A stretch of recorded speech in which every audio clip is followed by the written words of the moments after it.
कामरान साहब, पीटीआई ये कहती है आपका जो मुतालबा है कि इन हाउस तब्दीली की जाए, गंडापुर साहब को तब्दील किया जाए बतौर सीएम।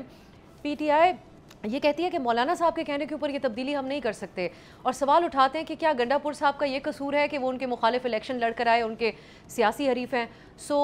क्या इसके पीछे क्या वजह है जो आप समझते हैं कि गंडापुर साहब तब्दील हो जाएँ? जिस किस्म की बयानात वो दे रहे हैं, वो वजह बन रही है इसकी? गंडापुर साहब कैसे एक ही कसूर है कि जब वो बोलते हैं तो ऐसा बोलते हैं जो उनके अंदर होता है वो बाहर आ जाता है।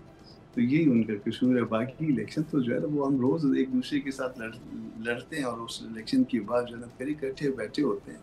वो किसी का हर किसी का जमहूरी दस्तूरी हक है और उसके ऊपर कोई माइंड भी नहीं करता। वो उसको वो एक आम सी बात होती है और एक रूटीन की बात होती है। आपने मेरे अगेंस्ट इलेक्शन लड़ा, ठीक है, आपको लोगों ने ज्यादा वोट किया तो भी ठीक है, मुझे लोगों ने अगर मुस्तरद कर दिया, मुझे ज़्यादा वोट नहीं मिले तो भी ठीक है, मुझे लोगों ने इलेक्ट कर लिया तो भी ठीक है। ये एक प्रोसेस है और एक जमहूरी सोच इसके पीछे होती है। मगर अगर कोई शख्स ऐसा हो कि जब भी बोले तो ऐसा बोले कि कफन फाड़ के बोले, फिर उसको जो है ना वो लोग पसंद नहीं करते हैं।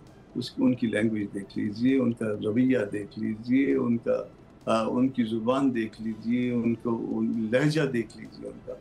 ये सब कुछ आप देख के अगर इसके बावजूद कोई उसको पसंद करता है तो ये तो उसका प्रॉब्लम है, हमारा प्रॉब्लम है। सब्सक्राइब करें और बेल दबाएं ताकि कोई खबर रह न जाए।